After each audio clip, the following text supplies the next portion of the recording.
Hello chess friends and enthusiasts, welcome to another exciting chess game.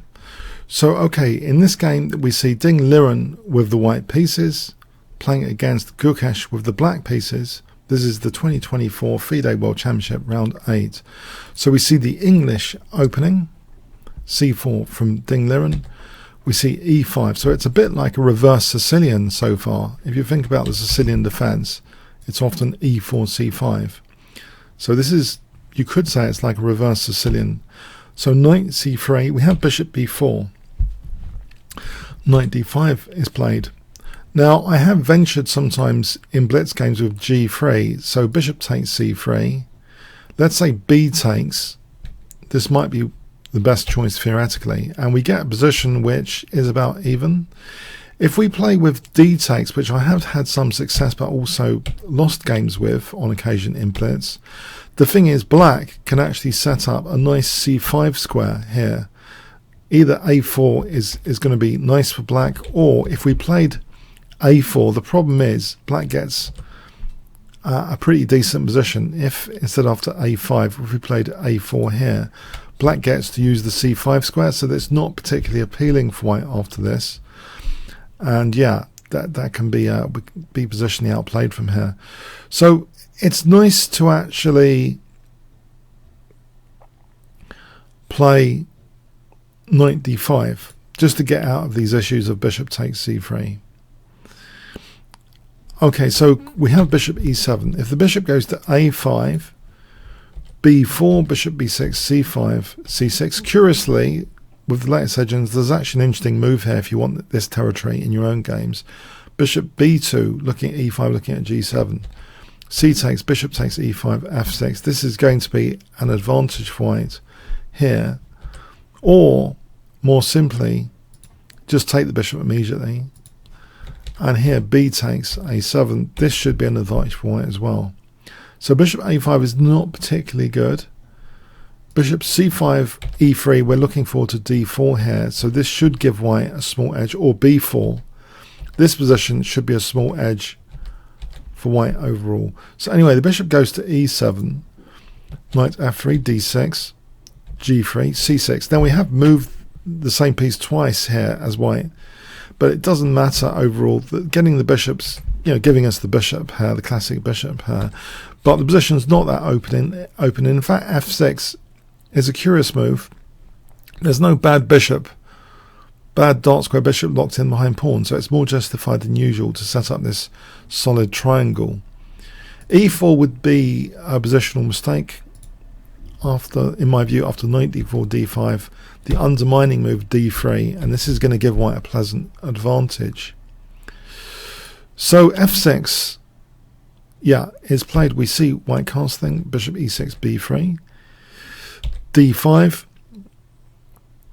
and now this is pretty dynamic stuff. Bishop a3, it's pretty dynamic stuff. Black castles. If d takes, just to get a feel of what the dynamic play is here exactly, if white loses a pawn, it's like a positional gambit. We can play d4, and black is running into huge pressure here. If e4, knight d2, taking on e4 is just going to be great for white. Central pawn mobility coming up later. And look at the b file, similar c file, coordination of pieces. And if e takes d4 here, knight takes d4, this is also a fairly pleasant position. Rook b2 to d2 is a nifty idea, and white ends up with very big positional compensation, can even forcibly win a pawn back here if needed. So this situation is just going to be in white's favour, and in fact white can end up winning a pawn with all that pressure. So it's a kind of bad idea to be materialistic here. If black castled instead, we've still got more centre pawns now in this symmetric b file. So this position we can target b7. Then we can even still offer a pawn sack here. This is going to be a good pawn sack, even like this. We're going to get a great deal of pressure here, compensation, a positional gambit, which is worth it here, it seems. So black ignored that, black just castled. And now rook c1, a5, knight e1, rook e8. And now what seems to be a double-edged move, f4, because it's weakening this diagonal, which is quite often the cause of a lot of white losses generally, this key diagonal, where by default, white castles kingside usually, and this diagonal is often a source of tactics. And we do actually see a tactical idea later on based on this diagonal, in fact. But the idea is to sort of amplify the bishop, which hasn't got a counterpart. If we can weaken black on the dark squares, that's going to be interesting. If d4 was played, e4, and that's even. So f4 is interesting. E takes, so rook takes f4. So we can immediately see the diagonal might be more lucrative in the future, might be. We see d takes c4, b takes c4, knight g6, rook e4. So okay, knight a6, knight c2, queen c7, knight d4. So here, yeah, it's an interesting position. There's still a lot of dynamic compensation going on. So knight d4, bishop f7, d3, knight e5. If rook takes e4 was played, bishop takes e4, this position, queen d2, should be about even. So knight e5, we have knight f3, knight d7, a pair of rooks come off. Rook b1 is actually, it does seem as though this is an inaccuracy.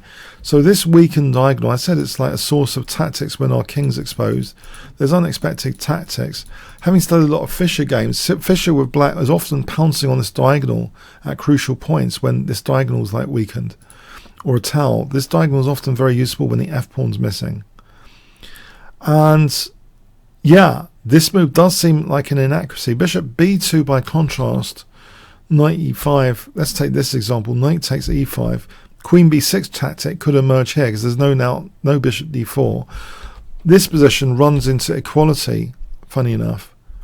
Rook takes e2, rook b1, it goes into an equal variation in an amusing manner with knight h6 check, and we could get a repeat here, perpetual check repeat.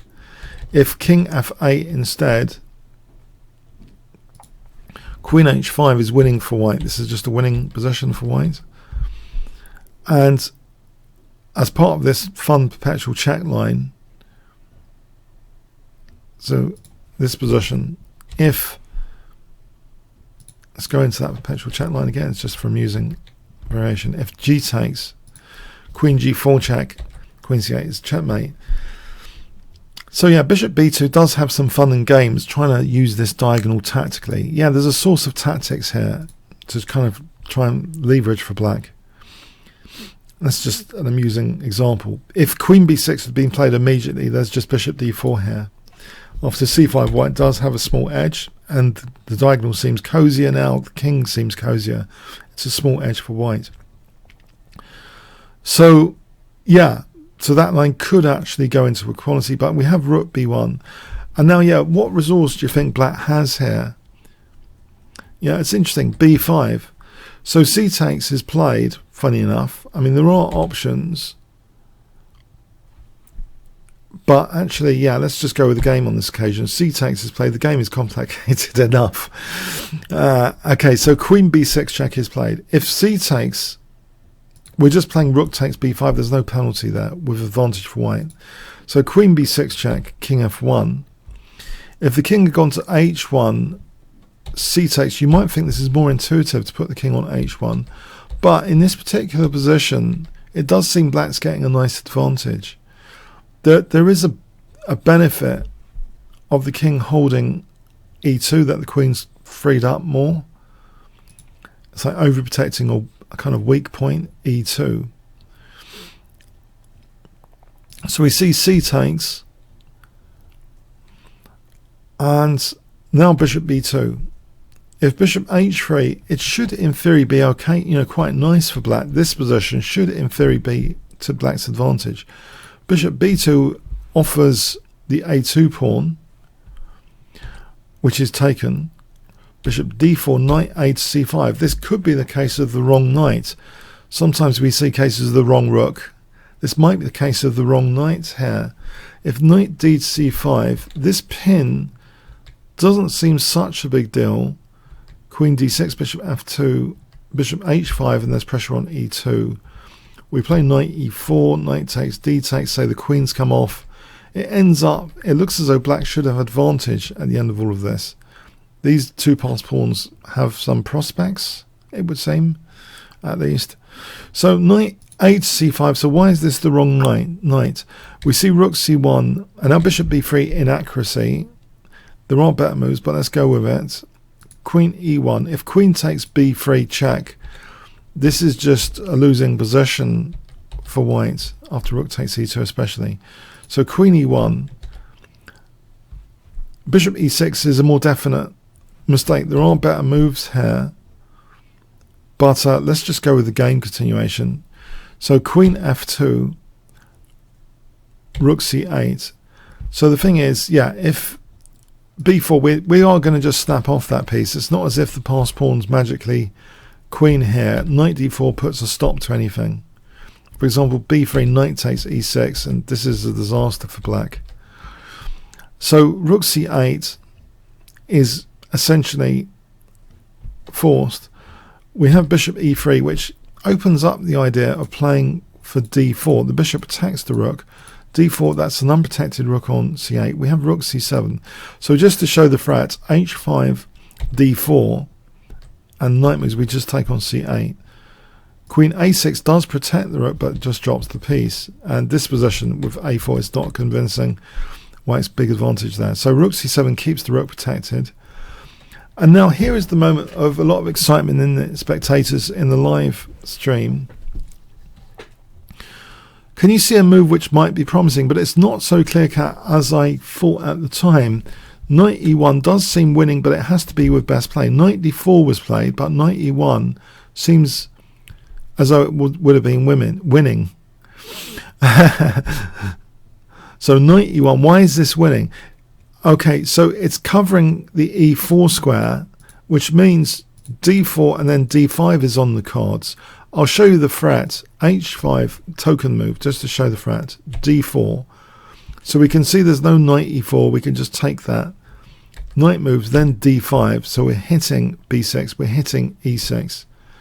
So this position, we're just winning material. Rook takes c5 would be a good idea here. And then d takes, big advantage. So that's just showing this idea of d4, d5. If a4, d4, knight e4, we can take, rook takes, bishop takes. And yeah, black hasn't got enough. The passed pawns are not going to save black here. So this position, bishop g2 now threatening queen takes e6. It's just going to end up in white's favour. Those pawns are going to be eliminated. And yeah, it's going to be in white's favour. Pardon me. Okay, so what is the issue with knight e1?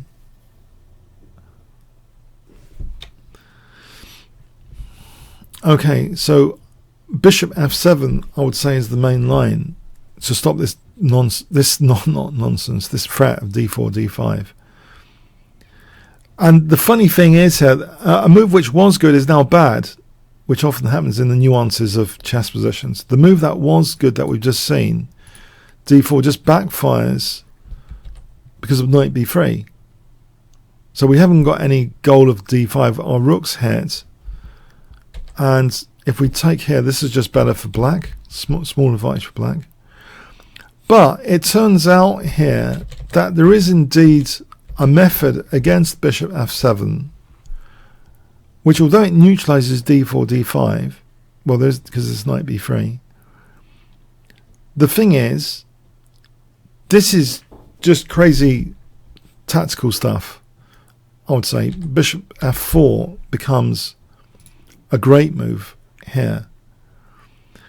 So why? In the first case, the basic case, that's an unprotected rook. If rook c8, there's d4, and that's just winning a rook.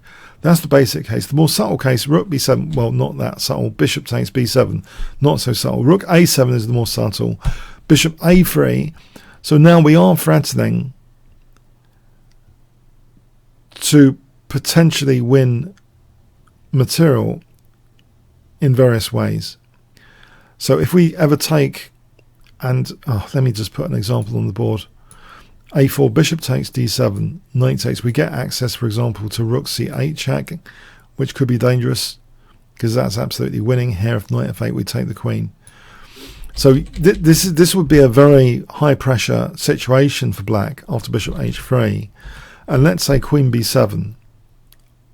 Okay. But now this pin again against a7 is going to be winning material. Black's actually breaking under the pressure. And it doesn't matter about queen h1 check here. So this would be a winning position. This would be a winning sequence. It's not so easy to find, this subtle move bishop f4. So on bishop f, it's not so easy to find. Not d4, which is not good, but bishop f4. That becomes the main line here all of a sudden. And it does seem to set a lot of problems. And you might think, well, there's a good basis for this.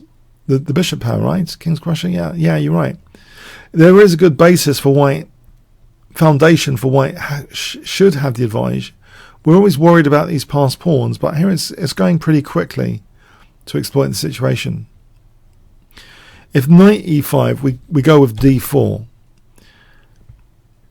And we're just winning material. The bishop is protecting c1. We're just winning material. So this does seem as though it was a golden opportunity. This is at move 31, knight e1. It did seem a golden opportunity, but it needs precise follow-ups. Evaluations are only as good as the follow-up. Unless you've calculated like Stockfish, you can never see the evaluation in your own position. It's like taking advice from some 3,800 plus super GM. You can take the advice, but for that move, but you actually also need the follow-ups as they evolve in the positions. Very, very tricky, I would say, to find knight e1 and all of that follow-ups. And so knight d4 is actually a decent looking move, which does have a more easy follow-up in mind. Knight c6, a kind of disconnection tactic, well, to weaken c5. So it is based on this pin potential being exploited. And it is immediately hitting the bishop to threaten knight takes e6. It's a good move. Bishop f7. If h6, actually here we can go with bishop f4 first, and then knight takes e6, and then d4. This is winning material. So anyway, bishop f7. We see knight c6. Now this is actually a way of winning the exchange. So white has actually won the exchange, but these pass pawns look quite scary. And if you're an over-the-board player, I presume that most of us have actually lost games to dangerous pass pawns, even if we're up in material. Because, pass pawns turn into things which are completely difficult for us to estimate or control or manage quite often, especially, together like this as they go down, it becomes scarier and scarier. We have king e1, b4. Queen d4, knight e5, and I predicted around here perpetual, sort of draw by perpetual, because I felt that both sides would be interested in repeating the position. So here, king d2 is played, but now queen g2 ties the white king down. The king can't make a run for it without dropping e2, and black is threatening knight f3 check, making use of that pin pawn. So I presumed actually in advance, I thought this would just be a repetition here, or to c6, or the queen going to c6, and I thought it would just be a repetition. But here, Gukesh, the exchange down, actually refuses a draw which is on the table here, and plays queen a2 check, which engines don't like, as though it is technically better for white. But as I say, if we're taking engine advice, we really need to know the follow-ups. Otherwise, we'll never see the evaluation in our actual. Quite often, we're not going to see the evaluation anyway. So here, there is a practical issue for white, these passed pawns. If we don't play carefully, they're going to be really dangerous. So queen e6, we have queen d8 check, king h7, and one is taken out. Has that been a major accident? Well, b3, and now white actually does need to be careful to maintain any sort of advantage. Rook c1 is played. If rook b2, it just goes to equality actually, because of queen d7. Pinning that pawn means now knight c4 check is threatened. So rook takes, yeah, this is just knight c4 wins the queen. Forget taking the rook. And so what would we do here? King e1, just queen e6 renews, like knight takes d3 check. King d2, that might be another form of repetition. So anyway, rook c1 played, and now queen d5. So knight, yeah. So this is quite interesting. So there is an idea of b2 coming up. The knight's pretty dangerous on e5. We have queen b4. If queen a7, even if white might maintain an edge here, it's going to need very high precision follow-ups to see anything, especially after losing h2, to see any sort of advantage fight. It's only a small edge, if anything. So queen b4, we have now queen g2, and now queen e4, getting the queens off for b2 forces simplification here with bishop a2 into an opposite coloured bishop endgame after knight c4 check, and here knight takes b2 is the end of the game. If king takes, yeah, we're just in a completely drawn looking position, opposite coloured bishops. Okay, so yeah, absolutely a drawish position. Okay, so when did the game exactly end again? It was actually here, knight takes b2, the game ended here. So this did have some drama to it. When spectating live, it does seem as though in our engine age, the drama is actually created from the engine evaluations, it has to be said. It really does get people talking and excited. And you see the speed of the chat increasing when there's like a big change in evaluation. Everyone's getting excited. It's amazing to see these games live. I think that's one of the big attractions of the World Championship, getting so many people together, kibitzing, commenting. And yeah, the engine evaluation shifts adds a lot of dramatic effect. But in reality, yeah, to be able to leverage those engine evaluations, you need to basically see like all the variations generally which the engine has seen to be able to have the right follow-up. It's like having a puzzle quiz and asking, okay, what is the best move to solve this puzzle? And even if someone can guess the next best move, they might not know all the continuations. So it's a bit like that. So anyway, so yeah, the match still level at this point. What an exciting match. I hope you do check out my World Championship playlist, Kingscrusher TV /WC in capitals 2024. I hope you check out the playlist. And my chess courses at kingscrusher.tv. So there's big discounts on at the moment. Some courses on 80%. Still discounts at the moment. So this early in the month I do that from the 2nd to the 6th generally of the month. Hope you check that out. Any comments, questions, likes, shares appreciated. Any comments at all, in fact, just hi, how you felt the game was, etc. Okay, thanks so much.